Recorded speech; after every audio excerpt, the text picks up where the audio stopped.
একটা ডিজাইন ইঞ্জিনিয়ারের কাছে যখন কোনো ডিমান্ড আসে, তার মানে কি আসে, যখন কোম্পানির তরফ থেকে কি আসে, একটা কাস্টমার একটা স্প্রেডশিট পাঠায় যে আমাকে এই ডিজাইনের আইসিগুলা বাজারে দিতে হবে, তাহলে আমাকে এটা ডিজাইন করে দেন, লেআউটটা ডিজাইন করে দেন, রাইট?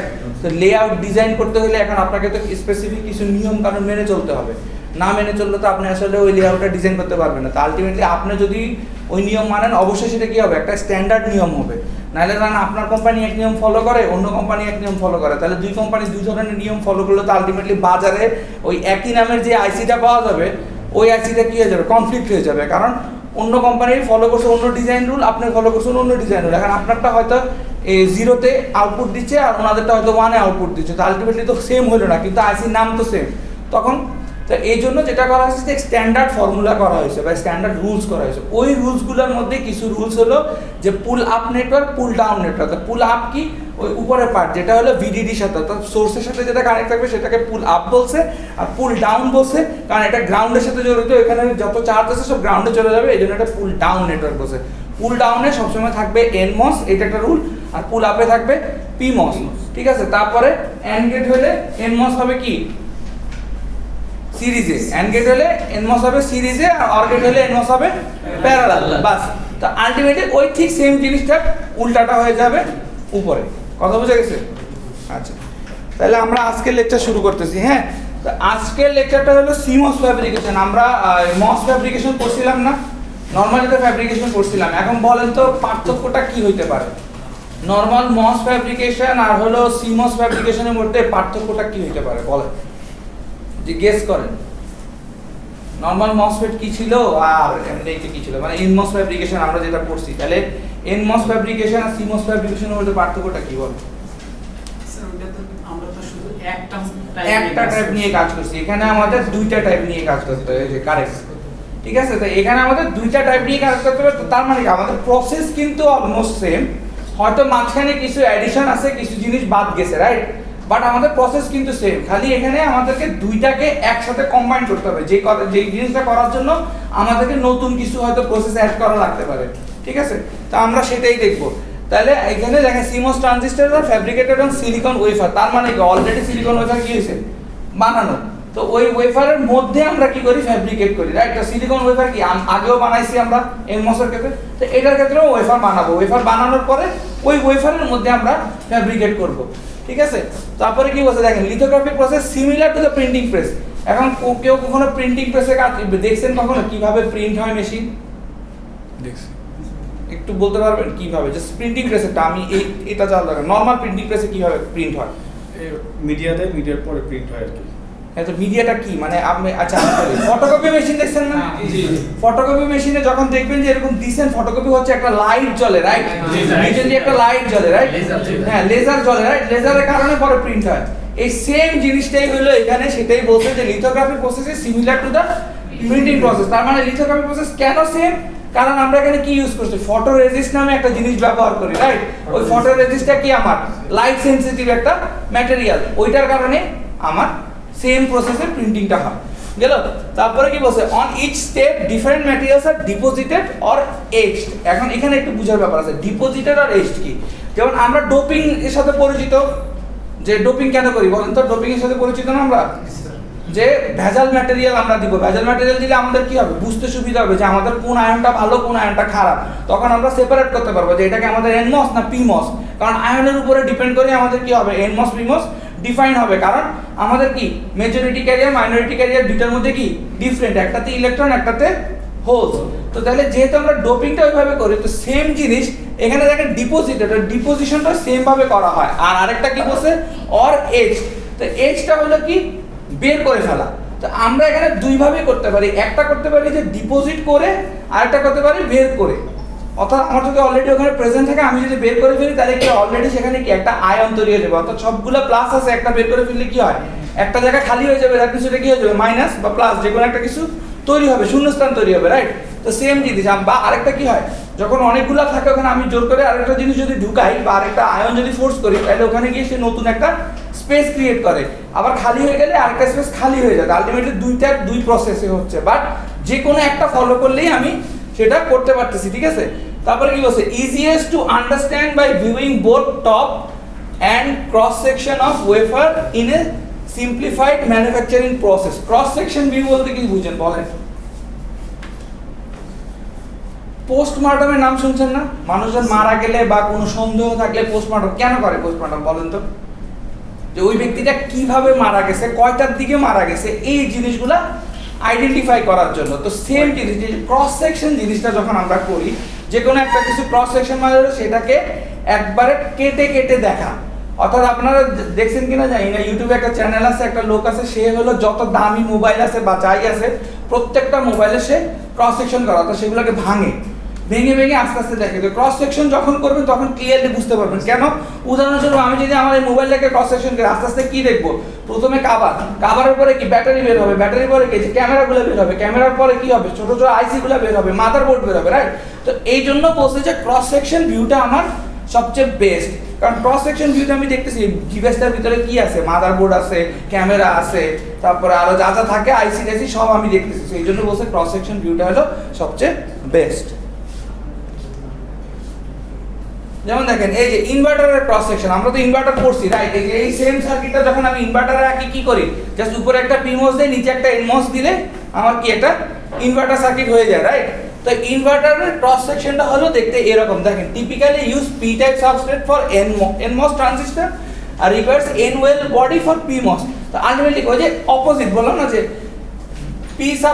পি টাইপ সাবস্ট্রেট থাকে এনমোস এর জন্য, আর ওই এন ওয়েল বা ওই এন ইয়া থাকে পিমোস এর জন্য, রাইট? তো জিনিসটা হলো এরকম। দেখেন এই যে পি সাবস্ট্রেটটা হলো পি টাইপ, কারণ আমার এনমোস, আর আমার ওয়েল যেটা এই যে ওয়েল, এই ওয়েলটা হলো আমার কি পি মসের জন্য পি প্লাস। ঠিক আছে, কথা বুঝে গেছে? ওয়েল কি বলেন তো, ওয়েল কি আর হলো এই সাবস্ট্রেটটা কি বলেন?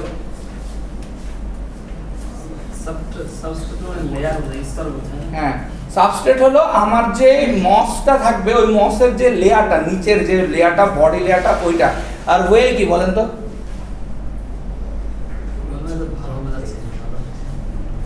ওয়েল হলো ওই এরিয়াটা যেখানে আমরা ওই যে ডিপোজিট অথবা এচড করব। অর্থাৎ নরমালি আমরা যখন আমরা নরমালি এনমস ফ্যাব্রিকেশন করছিলাম, তখন আমাদের এই পার্টটা কি ছিল না, রাইট? আমরা তখন কি ডিরেক্টলি এরকম করছি না, যে ডোপিং করে এই জিনিসগুলো অ্যাড করে এটা করছি, কিন্তু এইটা আমাদের এখন কি হয়েছে, নতুন হয়েছে। না মানে কি, এই জিনিসটাই আমার এক্সট্রা ডিপোজিট করে অথবা এচ করে ইউজ করা হয়েছে। ঠিক আছে,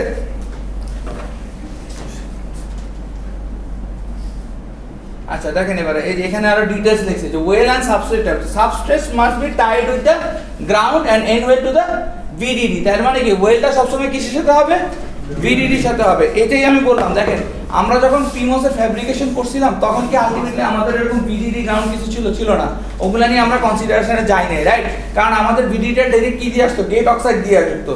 তো আলটিমেটলি এখানে যেহেতু আমরা কমপ্লিমেন্টারি মসফেট করতেছি, সেই জন্য আমাদের ওই ভিডিডিটা কানেক্ট করার জন্য যে পার্টটা লাগবে সেটা আমার ওয়েলের সাথে কানেক্টেড থাকবে, আর গ্রাউন্ডটা আমার কানেক্টেড থাকবে হলো সাবস্ট্রেটের সাথে। ঠিক আছে, metal to lightly doped semiconductor forms poor connection called Schottky diode. এইটা এক ধরনের ডায়োড যেটা হলো আপনার কি করে, লাইটলি ডোপড সেমিকন্ডাক্টর, অর্থাৎ মানে কি এই ডায়োডের মধ্যে ইমপিউরিটি অনেক বেশি থাকে।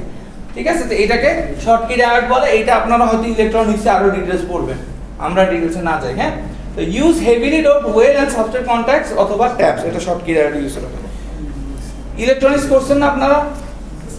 এই শর্টকি ডায়োড কি পড়াইছিল ইলেকট্রনিক্সে?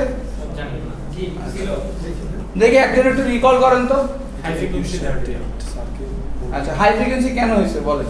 কারণ মসফেট অনেক অন অফ হয়। হ্যাঁ, কেন অন অফ হয়? কারণ ওটার মধ্যে ইমপিউরিটি বেশি থাকে। ক্লিয়ার?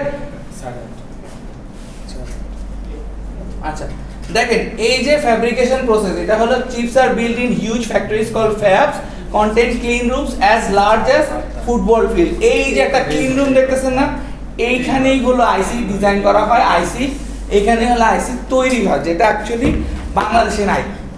এই ক্লিন রুমগুলো অ্যাকচুয়ালি বাংলাদেশে নাই। ঠিক আছে, এই ক্লিন রুমে আপনি যে কোনো ড্রেস যে কোনোভাবে যাইতে পারবেন না। এই ক্লিন রুমে যাওয়ার জন্য আপনাকে স্পেশাল ড্রেস পরে যেতে হবে, একটা এয়ার শাওয়ারের মধ্যে দিয়ে যেতে হবে। ক্লিন রুম হলো বাংলাদেশে আছে, ফার্মাসিটি করে আছে না, ওই ক্লিন রুম আর এই ক্লিন রুম সেম না। ক্লিন রুম মানে কি বলেন? তো আমাদের একটা এলসিএম রুম ছিল, আমি স্যামসাং এ যখন ছিলাম ফ্যাক্টরিতে, এলসিএম রুমটা একবারে ওখানে পার্টিকেল আমরা মাপতাম। হ্যাঁ, ক্লাস কত ছিল? ক্লাস বলতে ওই পার্টিকেলের হ্যাঁ, এটা class আছে। হ্যাঁ ক্লাস আছে ওটা ওই 1900 এরকম থাকতো। না তাহলে ওইটা ক্লিন রুমের মধ্যে পড়বে।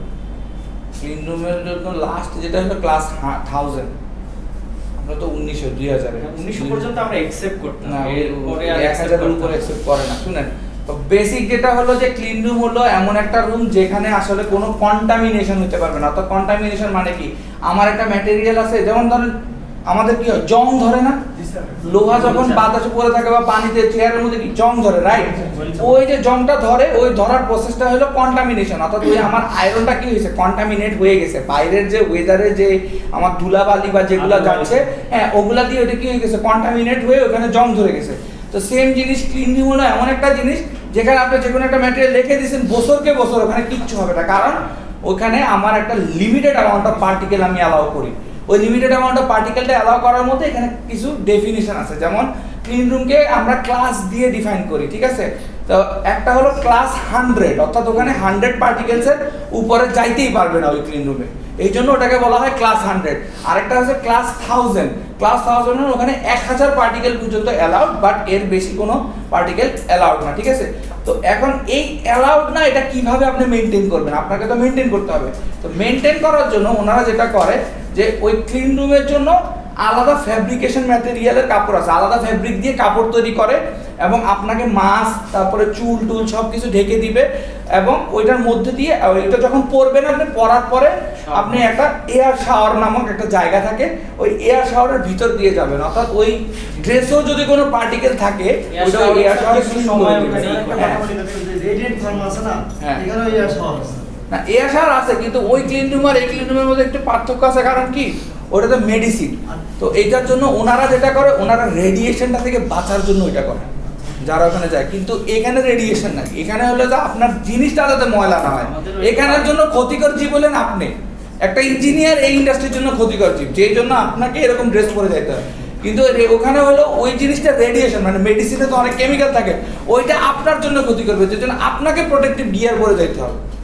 কথা বুঝে গেছে? দুইটা একটু ডিফারেন্ট।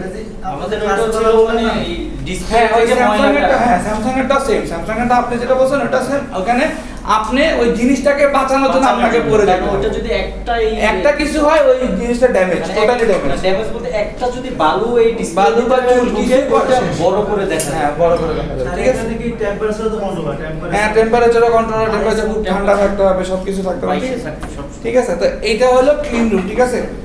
তো ক্লিন রুমে এটা হলো ক্লিন রুমের ডেফিনেশন। এগুলো বেসিক্যালি ওই যে ফার্মাসিউটিক্যালসও থাকে যেটা উনি বললো, আর যে স্যামসাং বা R&D যারা করে মোবাইল ডিভাইসে ওখানেও থাকে, বাট এই মসফেটের যেগুলা ওগুলা খুবই মানে হাইলি কনফিগারেবল, ওরকম বাংলাদেশে আসলে নাই। ফার্মাসিতে যেগুলো হ্যাপা ফিল্টার এক ধরনের ইউজ হয়, মানে যেখান দিয়ে আপনি 0.3 মাইক্রন মানে হ্যাঁ হ্যাঁ, এই যে হ্যাঁ মাইক্রন, এই মাইক্রনের একটা হিসাব থাকে ওখানে, যে এত মাইক্রনের বেশি ওখান দিয়ে ইয়ে করতে পারবে না, ঠিক আছে? আচ্ছা গেল। তারপরে এই যে দেখেন fabrication step same, start with a blank wafer, যেটা বললাম যে ওয়েফার তো সব সময় লাগবে। ওই ওয়েফারটা কি সিলিকন বালু দিয়ে বানাইছে। তারপরে কি বলছে, build inverter from the bottom up. প্রথমে মনে রাখবেন যে বেসিক থেকে শুরু হয়, রাইট? তা আমাদের যখন ফার্স্টে কম্পিউটার ছিল না, বা যখন কম্পিউটার বাজারে আসছে, মেইনলি আমরা কি করছি, যখন পড়ছেন না যে সুপার কম্পিউটার বা কম্পিউটার যখন তৈরি হয়েছে, কম্পিউটার কি ভাষাটা বুঝতো, 0 অথবা 1 বুঝতো। কম্পিউটার কি ওই আমি আমার নাম লিখছি ABC এগুলো কি বুঝে না, কিন্তু আমরা কিন্তু কিবোর্ডে টাইপ করতেছি, রাইট? তো তার মানে কি আমার ওই ল্যাঙ্গুয়েজটাকে সে অলরেডি তার ভাষায় কনভার্ট করে কাজ করতেছে। তো সিমিলারলি এই যে build inverter from the bottom up কেন বসে, প্রথমে আমাকে আগে ইনভার্টার বানাইতে হবে। ইনভার্টার যদি না বানাই তাহলে আমি বুঝবোই না যে আসলে কেমনে কি, সিমসটা কি। ইনভার্টারে যখন বানাবো তখনই আমি বুঝে যাবো যে এটা একটা সিমস, কারণ উপর আমি পিমস দেখতেছি, নিচে আমি এনমস দেখতেছি। এরপরে গিয়ে আমার যে ডিজাইন থাকবে ওইটা এবার আমি আস্তে আস্তে অ্যাড করবো। ধরেন এই পুরো সার্কিটে কিচ্ছু নেই, কারণ উপরে সিটা আছে আর এখানে সিটা আছে, তাহলে এটা একটা ইনভার্টার না? তো প্রথমে আমাদেরকে ইনভার্টার বানাইতে হয়, তারপরে আমরা আস্তে আস্তে পরবর্তী প্রসেসগুলোতে যাই, ঠিক আছে? তো এখন বলছে first step will be to form the N well. এখন প্রথম স্টেপ যেটা করে, এই ওয়েল আমি যেটা বললাম যে এটা ভিডিটির সাথে কানেক্ট থাকবে, সেই ওয়েলটা ক্রিয়েট করে, ঠিক আছে? সেই ওয়েলটা ক্রিয়েট করে, তারপরে কি বলছে, cover wafer with protective layer of silicon dioxide. যেটা হলো এর আগে আমরা কি বলছিলাম যে সিলিকন ডাইঅক্সাইড একটা কি, একটা ইনসুলেটিং ম্যাটেরিয়ালের মতো কাজ করে, ঠিক আছে? তো এটা প্রোটেক্ট করে আমার। তারপর কি, remove layer when N well should be build, অর্থাৎ যখন আমার এন ওয়েলটা তৈরি হয়ে যাবে তখন আমার লেয়ারটার কোনো দরকার নাই। এই লেয়ারটা আনটিল কতক্ষণ ব্যবহার হবে, যতক্ষণ আমার ওয়েলটা ক্রিয়েট হইতেছে। কেন ব্যবহার হচ্ছে, কারণ আমার ওয়েলটা যাতে ড্যামেজ না হয় ততক্ষণ বুঝুন আমি একটা কিছু দিয়ে ঢেকে দিয়ে নিচে আস্তে আস্তে ওয়েলটা ক্রিয়েট করলাম আয়ন ডিপোজিট করে করে করে করে, ঠিক আছে। লেয়ারটা রিমুভ হবে কি? লেয়ারটা রিমুভ, এটা তো সিলিকন ডাইঅক্সাইড, আপনি আলটিমেটলি ওই সরাই ফেলবেন আর কি লিকুইডটা। মানে জিনিসটা হলো এরকম, ধরেন এই একটা জিনিস উপরে আপনার লিকুইডের একটা স্তর দিয়ে দিয়েছেন। এখন ধরেন আপনি যে কোনো সময় দেখবেন যে গ্লাসের মধ্যে উপরে যখন পানি থাকে, চিনি টিনি তো নিচে যখন গুলাবেন শুরুতেই তো গুলে যায় না, যাওয়ার পর একটা সার্টেন টাইম পরে আপনাকে কিছু করতে হয়, নাহলে তো সে নিচে ডাইরেক্ট গিয়ে বসে থাকে, রাইট। তো এখন ডাইরেক্ট গিয়ে বসে থাকে কেন, কারণ ওর মেকানিজম বা ধর্মই ওইটা যে ওকে যতক্ষণ আপনি নাড়াবেন বা যতক্ষণ আপনি মিক্স করবেন পানির সাথে ততক্ষণ সে ডাইলুট হবে না। তার মানে কি ওই একটা ছোট্ট বা সার্টেন টাইম পর্যন্ত পানিটাও কি একটা প্রতিরোধক হিসেবে কাজ করে, পানিটাকে তার নেচারটা প্রকাশ করতে দেয় না। সেম জিনিস যখন আপনি এখানে লিকুইডটা দিলেন সিলিকন ডাইঅক্সাইড, নিচে যখন আয়নগুলো যাবে তো আলটিমেটলি ও কি করতেছে, এরপরে অন্য কোনো আয়নকে সে আর আসতে দিবে না, সে বাধা প্রদান করবে। তো আপনি আপনার নিচে কাজ শেষ করে ফেললেন, পুরো উপরে একটা কোটিং দিয়ে সিল করে দিলেন, বন্ধ করে দেওয়ার পর লিকুইডটা সরাই ফেলেন, ঠিক আছে। তারপরে এই যে implant or diffuse n dopants into exposed wafer, ওই যেটা বললাম। তারপরে হলো স্ট্রিপ অফ সিলিকন ডাইঅক্সাইড, মানে সরাই ফেলো। আচ্ছা, তারপরে এই যে অক্সিডেশন, সেম জিনিস, এর আগে আমরা যেটা পড়ছিলাম যে অক্সিডেশনটা কি, ওই সিলিকনের সাথে যখন আমরা অক্সাইড অ্যাড করব সেটাই হলো অক্সিডেশন। অক্সিডেশন আমাদের কি ছিল, দুই ধরনের ছিল, একটা ড্রাই একটা ওয়েট। ওয়েটটাতে কি করছি আমরা, পানি অ্যাড করছি, আর ড্রাইটাতে কি করছি, ডাইরেক্ট হাইড্রোজেন অ্যাড করছি, ঠিক আছে। আচ্ছা, এই যে ফটোরেজিস্ট, সেম জিনিস, এই যে লাইট সেনসিটিভ একটা organic polymer soften where expose to light. তার মানে কি এই ফটোরেজিস্টটা যখন ইউজ করবেন, এই যে দেখেন এই ফটোরেজিস্টটা আমি দিছি না এখানে, তার মানে কি এই জায়গাটা আমার অলরেডি সফট হয়ে গেছে। অর্থাৎ ফটোরেজিস্ট যখন দিবেন তখন এই সিলিকন ডাইঅক্সাইড আর অত ইনসুলেশনের মতো কাজ করবে না, কারণ অলরেডি আমাকে বলে দিয়েছে soften where expose to light. অর্থাৎ কখন কাজ করবে, যখন আমি লাইটে নিয়ে যাব তখন আমার ওই জায়গাটা সিম্পল হয়ে যাবে, অর্থাৎ নরম হয়ে যাবে। জিনিসটা এরকম, যখন এইটা এভাবে কাভার করা, হ্যাঁ কাভার করা অবস্থায় কি হইতেছে, এখানে কাজ করবে না, আপনি যত কিছুই করেন দেখতে পারবেন না, কিছু করতে পারবেন না, আপনার ফটোরেজিস্ট কাজ করতেছে। কিন্তু যখনই আপনি এটা লাইটে নিয়ে গেছেন ফটোরেজিস্টটা এরকম ওপেন হয়ে যাবে, অর্থাৎ আপনার কাভারটা সরে যাবে। সিম্পল একটা ঢাকনার মতো, ফটোরেজিস্টটা একটা ঢাকনার মতো কাজ করে। যখন লাইটে যায় ঢাকনাটা সরে যায়, যখন লাইটে অন্ধকারে থাকে তখন ঢাকনার মতো কাজ করে। তারপরে হলো লিথোগ্রাফি, দেখেন expose photoresist through N well mask. তারপরে স্ট্রিপ অফ এক্সপোজ ফটো। এখন এই কাজটা কেন করা হয়, আমি যেটা আগে বলছি যে আমরা লজিকগুলা এডিট করার জন্য ছোট ছোট বক্স আমাদের তৈরি করতে হবে, রাইট। যে ধরেন আমার এখানে কি আছে, এই যে এই দুইটা হলো কি এন্ড গেট দিছে, যখন এন্ড গেটটা আমি যে কোনো একটা জায়গায় বসাবো, তাহলে এন্ড গেটটা বসাতে কি করতে হবে, আমার উপরের এই যে লেয়ারটা এরকম কেটে ফেলতে হবে। ওই কেটে এখানে লজিকটা বসানোর জন্য যে প্রসেসটা করে সেটাই হলো লিথোগ্রাফি। আচ্ছা, তারপর হলো ইচিং। এখন ওই যে আমরা জিনিসটা কাটছিলাম, রাইট, তো কাটার পর ওটা কি করবো, আবার কি বসাই দিব না, আবার বসাবো না, ওটাকে সরাই ফেলবো। ইচিং এর সোজা বাংলা কথা হলো ধুয়ে ফেলা। ইচ করা মানে হলো বাংলা কথা হলো ধুয়ে ফেলা, অর্থাৎ এটাকে আমি সরাই দিব বা মুছে ফেলবো, ঠিক আছে। আলটিমেটলি সেটাই করছে। Etch oxide with hydrofluoric acid, ওই যে অক্সাইডের সাথে যখন হাইড্রোফ্লোরিক অ্যাসিড অ্যাড করে দেবেন সেটা অলরেডি ডিজলভ হয়ে যাবে, ঠিক আছে। তো সেটাই বলছে যে seeps through skin and remove oxide layer. এই যে এইখানে একটা জিনিস আছে, এই জিনিসটা আপনার সেফটির জন্য একটু চেক করতে হবে, কারণ যেহেতু এখানে অ্যাসিড অ্যাড করছে ওইখানে আপনাকে এই জন্য গ্লাভস পরতে হবে, ঠিক আছে। তারপর বলছে দেখেন only attack oxide where resist has been export. মানে কি এই ছবিটার সাথে একটু যদি দেখেন, শুধুমাত্র এখানেই কাজ করবে যেখানে আমার কি হয়েছে, এক্সপোজড হয়েছে। এই জায়গা কি টাচ হয়েছে, হয় নাই, দেখেন পরের ছবিটাতে দেখেন, এদিকে কি হয়েছে, কিছুই হয় না। অর্থাৎ শুধুমাত্র যেখানে আমার এক্সপোজ হয়েছে ওখানেই কাজ করবে, ঠিক আছে। আচ্ছা, তারপরে হলো যে দেখেন স্ট্রিপ ফটোরেজিস্ট বলছে, স্ট্রিপ অফ রিমেইনিং ফটোরেজিস্ট। অর্থাৎ এখানে এই ছবিটা তো ওরকম বুঝাতে পারে নাই, বাট আলটি হালকা একটু দেখাইছে। এখানে দেখেন যে এই যে হালকা একটু যে রয়ে গেছে এখানে একটু থেকে যায়, ঠিক আছে, পুরোটা যায় না, ওইটাকে আবার কি করতে হবে, স্ট্রিপ অফ করে ফেলতে হবে। Remaining photoresist using mixture of acid called piranha etch. একটা অ্যাসিড আছে, ওই অ্যাসিডটার নাম এটা যে পিরানা ইচ।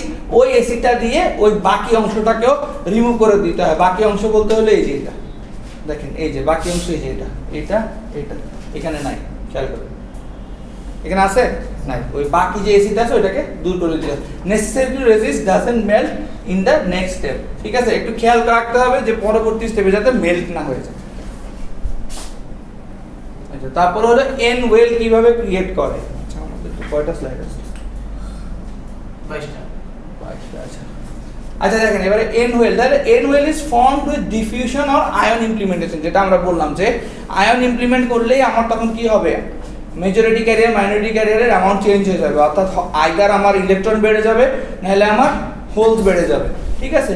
তারপর হলো ডিফিউশন, ডিফিউশনটা কি বলছে, place wafer in a furnace with arsenic gas. এই জিনিসটা আমরা পড়ছিলাম না যে আমাদের কি কি আয়ন, ওই যে গ্যাস একটা স্লাইড ছিল মিড টার্মে, যে কোন ধরনের গ্যাস আমি ইউজ করবো, সেটা হলো আমি বাজারে দাম ওয়াইজ, অর্থাৎ যে কোম্পানি যেটাই ব্যবহার করবে না কেন সে বাজারে আগে প্রাইস দেখবে, কারণ আমার আইসি প্রাইসিং মিলাইতে হবে, ওই হিসাবে যে গ্যাসটা অ্যাভেলেবল। তো মোটামুটি আর্সেনিক গ্যাসের প্রাইসটা একটু কম বা এটা একটু অ্যাভেলেবল, ওই জন্য আমরা আর্সেনিক গ্যাস দিয়ে কাজটা করবো। তারপরে বলতে হিট আনটিল এএস, এটা আর্সেনিকের সংকেত, atoms diffuse into export silicon, ঠিক আছে, যতক্ষণ না ওই অ্যাটমটা কি হবে সিলিকনের মধ্যে ডিফিউজ না হয়ে যাবে।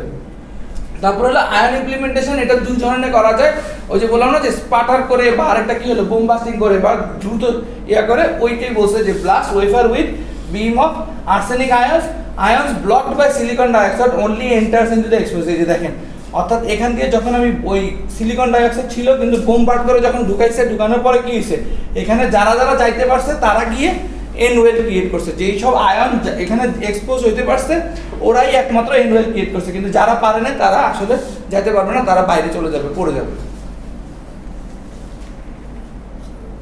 ঠিক আছে। তারপর হলো যে স্ট্রিপ অক্সাইড, দেখেন স্ট্রিপ অক্সাইড বলতে এই যে বাকি যে একটু অক্সাইড রয়ে গেছে না, যে এটা আর ওইটা, এটাকে আবার সরাই ফেলতে হবে। তো এটা কিভাবে সরাইছে, সেটা হলো strip of the remaining oxide using হচ্ছে সেম হাইড্রোফ্লোরিক, অর্থাৎ এইটা একটা বেসিক রুল, রাইট, যে আমার অক্সাইড সরাইতে হলে কি ইউজ করতে হবে, একটা অ্যাসিড ইউজ করতে হবে, হাইড্রোফ্লোরিক অ্যাসিড, ওইটা ইউজ করছে, এটা সরে গেছে। তারপরে back to bare wafer with n well, এখন শুধু আমার ওয়েফারটা রয়ে গেছে উইথ এনওয়েল, ঠিক আছে।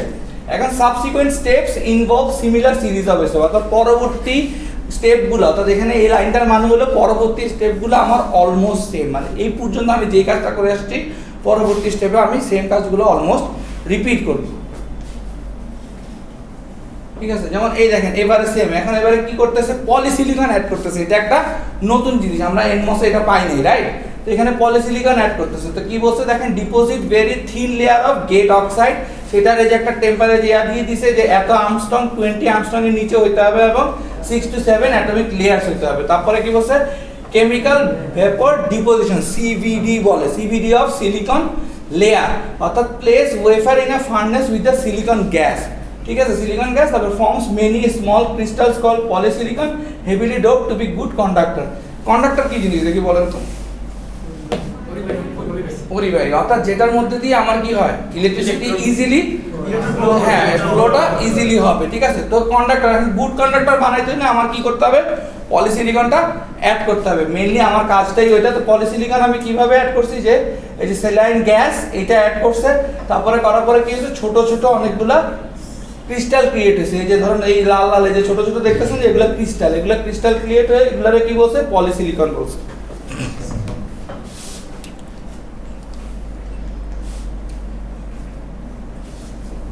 এখন হলো পলিসিলিকন প্যাটার্নিং। এখন এই যে পলিসিলিকনটা যে ক্রিয়েট হয়েছে, ধরেন এখানে যে ক্রিয়েট হয়েছে, রাইট, এই পুরাটা তো আমি রেখে দিতে পারবো না, রাখতে পারবো, তা আলটিমেটলি একটা প্যাটার্ন মেনটেন করবো, সেম জিনিস। এই প্যাটার্নটা আমার কোথা থেকে আসবে, ডিজাইন রুলস, অর্থাৎ আমাকে বলে দিচ্ছে যে আপনার আইসিতে ভিতরে যে পলিসিলিকনের লেয়ারটা দিবেন এইভাবে দিবেন, কারণ ওইটা কি একটা কন্ডাক্টর, অর্থাৎ আমার যে আইসিটা কন্ডাক্ট করবে প্রত্যেকটা পিনে কি আমি কারেন্ট সাপ্লাই দিতে পারবো, পারি না। তো আইসির অলরেডি একটা পিন নাম্বার থাকে যে এই পিনে আপনি ইনপুট দিবেন, ওই পিনে আউটপুট আসবে, রাইট, বা এই পিনে এত ভোল্ট ইনপুট দিতে হবে। তো তাইলে ওই পিনের যে ওই জায়গাটা ডিজাইন করব, ওইখানে আমি শুধুমাত্র পলিসিলিকনটা দিব, নাইলে আমার অন্য কোথাও পলিসিলিকন দিলে কোনো লাভ নাই, কারণ হলো ওই পিনটা আমাকে কন্ডাক্টর বানাইতে হবে, অর্থাৎ ওই পিনে যখন আমি ইলেকট্রিসিটি দিব ওই পিন দিয়ে যাতে স্টার্ট করে আমার আইসিটা চালু হয়ে যায়, কাজ করা শুরু করে, ঠিক আছে। তো ওইটাই বলছে। তো তার মানে আলটিমেটলি কি হবে, আমার যে চিকন কই যেটা আছে এটা তো পলিসিলিকন গেট, কোনটা, হ্যাঁ এই যে লাল লাল এগুলো সব, এটা পুরোটাই পলিসিলিকন, এই যে লালটা পলিসিলিকন, আর এটা হলো থিন গেট অক্সাইড। এটা হলো যখন এই যে কেমিক্যাল যখন রিঅ্যাকশন করে না, তখন সিলিকনের সাথে এই হাইড্রোফ্লোরিক অ্যাসিডে হালকা পাতলা ইয়া হয়, একটা লেয়ার, গেট লেয়ার তৈরি হয়, ঠিক আছে। তো হ্যাঁ, তো এখন এই যে সেটাই প্যাটার্নিং, তো এই প্যাটার্নটা করার জন্য এই যে পলিসিলিকনের এই যে দেখেন বড় প্যাটার্ন ছিল সেটাকে ছোট করে কেটে ফেলা হয়েছে, ঠিক আছে। আচ্ছা, তারপরে দেখেন এখন হলো সেলফ অ্যালাইন প্রসেস। এখন সেলফ অ্যালাইন প্রসেস কি? Use oxide and masking to expose where n plus dopant should be diffused or implant. আরেকটা বলছে কি n diffusion forms nMOS source drain and n well contact. তো লাস্টের line যেটা সেটা হলো যদি আমি nMOS এর কিছু কাজ করি তাহলে আমাকে ড্রেন সোর্স ওগুলো ওই n ওয়েল কন্ট্যাক্ট দিয়ে বানাতে হবে। আর প্রথমে যেটা বলছে যে এই যে অক্সাইড আর মাস্কিং, মাস্কিং কি জিনিস কি বলেন তো? মাস্কিং মানে হচ্ছে দুটো লেয়ার একসাথে করাকে মাস্কিং বলা হয়। হ্যাঁ, দুইটা লেয়ারকে একসাথে করাকে মাস্কিং বলা হয়। আলটিমেটলি এখানে কিন্তু দুইটা লেয়ার কি একসাথে করছে, রাইট? এই যে এটা পলিসিলিকন আর এটা কি, এটা হলো আমার আয়ন বা ডোপেন্টের একটা লেয়ার। তো দুইটা লেয়ারকে যখন মার্জ করে দিছে এটাই কি করছে আমাকে মাস্কিং করছে। তো আলটিমেটলি এখানে কি বলছে ইউজ অক্সাইড, তার মানে কি এটা অক্সাইড আর এটা polysilicon to expose where n dopant should be diffused or implemented, ঠিক আছে?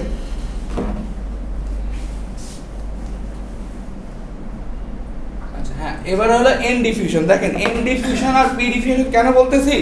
আলটিমেটলি যখন ওই যে ক্রস সেকশনাল ভিউ যেটা, হ্যাঁ, তো ক্রস সেকশনাল ভিউটা থাকে এরকম। ধরেন আপনার এই যে এটারই যদি আমি চিন্তা করি, এটার যদি হয় তাহলে এরকম হয়। এই যে আমাদের যখন ক্রস সেকশনাল ভিউ আমরা চিন্তা করি তখন এটা থাকে VDD, এখানে থাকে একটা গ্রাউন্ড, ঠিক আছে? ক্রস সেকশনাল ভিউটা এরকম থাকে। তো এই ধরেন এটা A B C D এরকম থাকে, থাকার পরে এইখানে একটা থাকে, এখানে একটা থাকে। তো এইটা হলো আপনার P আর এটা হলো N, আলটিমেটলি এরকম থাকে, ঠিক আছে? তো এই যে সবুজ কালারে যেটা দেখতেছেন সেটা হলো n ডিফিউশন।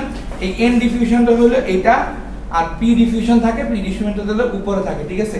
তো এটা পরবর্তীতে বুঝতে পারবেন যখন আমরা ওই যে স্টিক ডায়াগ্রাম দেখবো বা ভিতরে আমরা আরো লেয়ার দেখবো আর কি, ঠিক আছে? পরবর্তীতে তারা ক্লিয়ার হবে যে এটা হলো ক্রস সেকশনাল ভিউটা কিছুটা এরকম থাকে। তো এখন কি বলছে pattern oxide and form n plus region, তবে self align process where gate blocks diffusion, ঠিক আছে? এখন গেটের কাজ কি? ব্লক করা, রাইট? কারণ হলো কি গেট আমার যে এখানে আমি ভোল্টেজ সোর্সটা দিব সেটাই আমার কি গেট। তো গেট তো আমার এমনি মানে গেট তো আমাকে ওপেন করতে হয় একটা সার্টেন ভোল্টেজ দিয়ে, কাট অফ ভোল্টেজ দিয়ে হোক বা স্যাচুরেশন হোক, যেটাই হোক আমাকে গেটটাকে তো ওপেন করতে হবে। দরজা না খুললে তো আমি ভিতরে যেতে পারবো না। তো ওই জন্য গেটটা প্রথমে ব্লক করবে, অর্থাৎ প্রথমে তার যে নেচারটা থাকবে সে হলো কি কোনো ম্যাটেরিয়াল ভিতরে যেতে দিবে না, আলটিমেটলি ব্লক করবে। বাট ওইটাকে আমাকে বুঝাইতে হবে, ট্রেন্ড আপ করতে হবে যে আমাকে এই একটা অ্যামাউন্টের ম্যাটেরিয়াল ভিতর দিয়ে পাস করতে দাও। সেটাই বলছে যে self align process where gate blocks the diffusion, অর্থাৎ প্রথমে যখন সেলফ অ্যালাইন প্রসেসে হয় তখন আমার গেটটা কি হয় ডিফিউশনটাকে ব্লক করে। তারপরে কি বলছে polysilicon is better than metal. এই যে এখানে আসতেছে পার্থক্যটা, দেখেন পলিসিলিকন এখানে সিমোসে কেন ব্যবহার করছে, ইজ বেটার দ্যান মেটাল। আমরা এনমোসে কি ইউজ করছিলাম, মেটালাইজেশন একটা করছিলাম, রাইট? এইখানে হলো পার্থক্যটা যে আমরা এখানে পলিসিলিকন ইউজ করছি, ওখানে মেটাল ইউজ করছি। তাহলে এটাই বলতেছে polysilicon is better than the metal for self align gates because it doesn't melt during the later process. তার মানে কি এনমোসে আমাদের একটা কি পরবর্তী প্রসেসে গেটটা গলে যাওয়ার সম্ভাবনা থাকে, বাট এটাতে নাই, ঠিক আছে? এইজন্য এটাতে পলিসিলিকন ইউজ করা হয়েছে, হ্যাঁ, ওটাতে পারেন। তবে দেখেন n ডিফিউশন কন্টিনিউয়াস। তবে দেখেন হিস্টোরিক্যালি ডোপড ওয়্যার ডিফিউজ, ঠিক আছে? Usually ion implementation today but regions are still called diffusion. Same জিনিস আগেরটাই যে কিভাবে ডোপেন্টটা গেছে, এই যে সবুজ জিনিসগুলো এই যে বাইরে ছিল, এখানে বাইরে ছিল, পরে ভিতরে চলে গেছে, এই যে পরে ভিতরে গিয়ে বসে গেছে। এই ডিফিউশনটা কিভাবে করছে ওইটাই সেম জিনিস। স্ট্রিপ অফ এই যে ডিফিউশনের পরে কি করছে সবসময় মনে রাখবেন, দেখবেন যে প্রত্যেকটা স্টেপে কি করছে, যখনই ডিফিউজ করছে তারপরে কি করছে উপরে যে লেয়ারটা ছিল অক্সাইডের ওটাকে কি করেছে স্ট্রিপ করে দিছে বা ইচ করে দিছে। সেম জিনিস পরবর্তীতে এটা সরাই দিছে, সরাই দিয়ে আবার বেসিক ওই ওয়েফারে চলে আসছে, ঠিক আছে? তারপরে পি ডিফিউশন সেম জিনিস, এন ডিফিউশন যেভাবে হয়েছে পি ডিফিউশনও সেম। এই যে সিমিলার সেট অফ সেম জিনিস লেখা আছে, পিমো সোর্স ওই সেম, জাস্ট কালারটা একটু ডিফারেন্ট দিছে, ঠিক আছে? এখন আসেন কন্ট্যাক্টস। এই যে যেটা বললাম যে কন্ডাক্টর হিসেবে কাজ করবে, কিন্তু কন্ডাক্টর হিসেবে কাজ করতে হলে কি করতে হবে, কন্ট্যাক্ট লাগে না? যেমন আমরা যখন কোনো কিছু ভোল্টেজ বা কিছু মাপি মিটার দিয়ে, আলটিমেটলি দুইটা পয়েন্টে তো ধরতে হয়, না ধরলে তো আমার মিটারে এমনি এমনি রিডিং দেখায় না, রাইট? তো ওই দুইটা পয়েন্টে যখন আমি ধরি ডেফিনেটলি ওখানে একটা কন্ট্যাক্ট ক্রিয়েট হয়। ওই জিনিসটাই এখানে আমার আইসিতে লাগবে। যদি আমি আইসিতে কন্ট্যাক্ট না দিই তাহলে আমার আসলে এটা কন্ডাক্টর হিসেবে কাজ করবে না, ঠিক আছে? তো ওই জিনিসটা বলছে না, we need to wire together the devices, ওই যে তার দিয়ে কন্ট্যাক্টটা তৈরি করতে হবে। যেমন power chip with a thick field oxide, প্রথমে কি করবে থিক ফিল্ড অক্সাইড দিয়ে লেয়ারটা করে দিবে, এই যে দেখছেন থিক ফিল্ড অক্সাইড দিয়ে করে দিছে। তারপরে কি বলছে etch oxide where contact cuts are needed, অর্থাৎ যেখানে যেখানে আমার কন্ট্যাক্টগুলো বসানো দরকার ওই জায়গাগুলোর অক্সাইডটাকে আমি কি করব ইচিং করে দিব, অর্থাৎ ওগুলোকে ধুয়ে ফেলবো বা সরাই ফেলবো, ফেলে এভাবে এগুলাকে এই জায়গা মতো বসে। তারপরে হলো মেটালাইজেশন। একটাকে পলিসিলিকনের সাথে আবার মেটালটা কেন অ্যাড করছে দেখি বলেন তো? কন্ট্যাক্ট হওয়ার জন্য। না, বেসিক একবারে প্রথম যে কম্পিউটারে যে কথা বলছে, শুরু তো আমার কি কম্পিউটার তো আমার বাইনারি বুঝে, তো আমার মেইন সবচেয়ে প্রথম উদ্ভাবন হচ্ছে কি এনমস, পরে আসছে সিমস। তো তাইলে এখন আমি যদি ওই এনমসের ধর্মই যদি না রাখি, অর্থাৎ একটা মসফেটের ধর্মই না রাখি, আলটিমেটলি তো আমার কমপ্লিমেন্টারি মসফেট বানাতে কোনো লাভ নেই। মেটাল আমার সবসময় লাগবে, কারণ মেটালটাই হলো আমার মেইন। অর্থাৎ আমরা যখন মসফেটের ইয়াটা পড়ি, অ্যাপ্লিকেশনটা পড়ি কি মেটাল অক্সাইড, রাইট বলি না? তো এই জন্যই আমার আলটিমেটলি এই মেটালটা দিতে হবে। এই মেটালটা ওই যে উনি যেটা বললো ওইটাও কারেক্ট, যে এটা ওই কন্ট্যাক্টের জন্য হেল্প করে, পলিসিলিকনের সাথে অ্যাড হয়ে হেল্প করে বন্ডিংটা স্ট্রং করে। ভালো কন্টাক্ট না, পলিসিলিকন নিজেই ভালো কন্ট্যাক্ট, কিন্তু এখন ওইটার নেচারটা এরকম যে আপনি উন্মুক্ত রাখতে সে কাজ করতে পারবে না। তাকে কিছু একটা দিয়ে, অর্থাৎ ধরেন থাকে না যে কেউ একজন আছে যে সে খুব ভালো স্টুডেন্ট কিন্তু পরীক্ষা দিতে গেলে হয় কি ভুলে যায়, বাট আলটিমেটলি তখন কি হয় যে কোনো একটা ফ্রেন্ড যদি কোনো একটা জায়গায় হেল্প করে তখন সে ভালো দিতে পারে। তো এই জিনিসটা সেম, যে পলিসিলিকন নিজেই একটা ভালো কন্ট্যাক্ট, কিন্তু হয় কি সে সার্টেন টাইম পরে বা একটা টাইম পরে তার যে নেচার সে পারফর্মটা করতে পারে না, যেই জন্য মেটালটাকে দিয়ে তাকে ঘেরাও করে দিতে হয়। তাহলে দিলে কি হয় বন্ডিংটা স্ট্রং থাকে এবং ওই জায়গাটা পারফেক্ট থাকে। সেই জন্য আমার মেটালাইজেশনটা দরকার হবে, ঠিক আছে? তো মেটালাইজেশনটা কিভাবে করে? স্পাটার অন অ্যালুমিনিয়াম ওভার হোল ওয়েফারে, অর্থাৎ পুরো ওয়েফারটার উপরে আমি অ্যালুমিনিয়ামের মানে বৃষ্টি করে দিব বা বন্যা করে দিব, ঠিক আছে? তারপরে বলছে pattern to remove excess matter.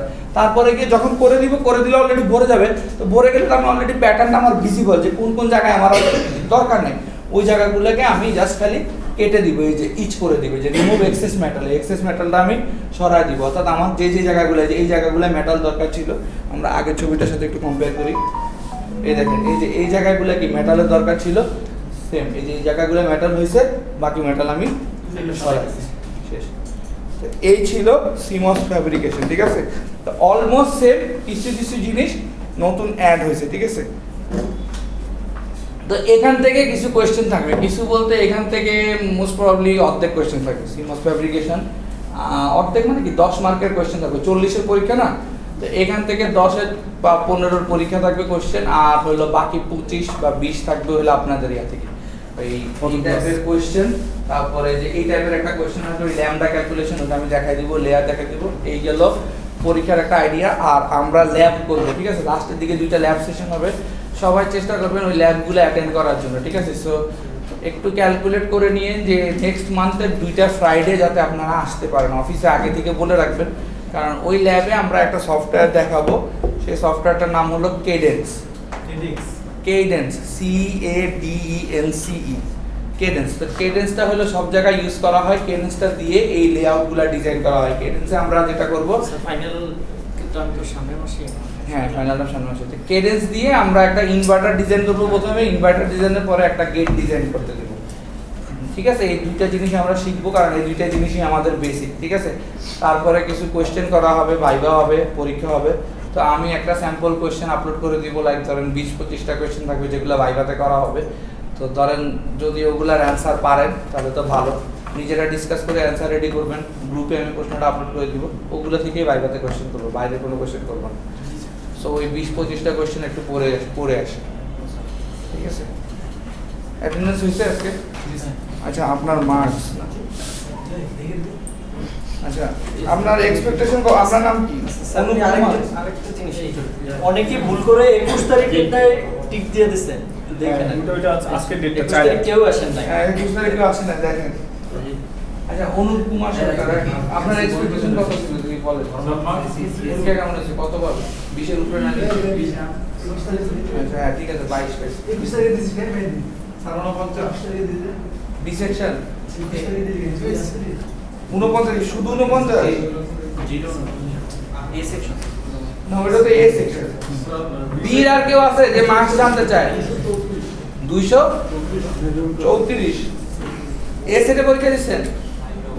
Set C, হ্যাঁ ফিজিক্যাল দিচ্ছেন 234।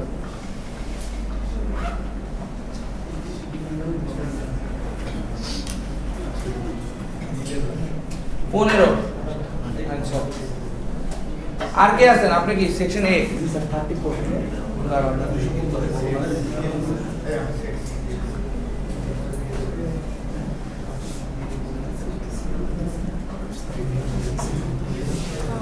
সেকশনে কত নাম্বার আইডি 34 শুধু 34 34 তো নাই না শুধু 34 না 134 বাকি শুধু 34 এই সেকশন তো স্যার 1 2 থেকেই শুরু হয়েছে আচ্ছা শুধু 34 বলবো হাতে যতগুলো আঙ্গুল আছে এতে 2 কম আচ্ছা এরপরে কত হ্যাঁ কত 49 10 আর কেউ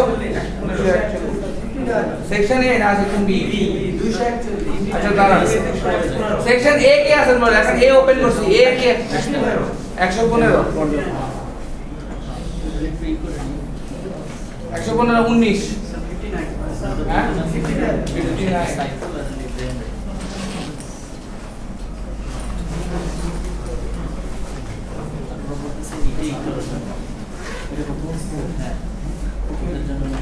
59 10 আচ্ছা গেল সেকশন এ সেকশন বি কে আছে সমস্যা নেই বি সেকশনেটা অ্যানালিসিস কাজ লোকটা ভালো ছিল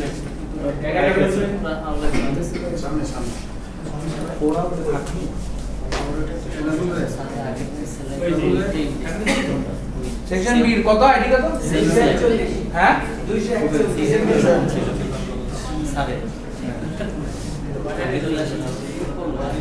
12 আর কে আছে 6 আর কে আছে কপি করে মনে হয় আমরা নাম কবে ঠিক আছে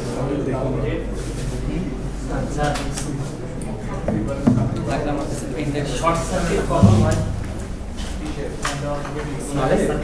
হয়তো আসছেন না আপনি তো আগে দিচ্ছেন স্যার আমি যদি সামারটা কারেন্টের নেচার বা আমার আগের ক্লাসে কারেন্ট আমরা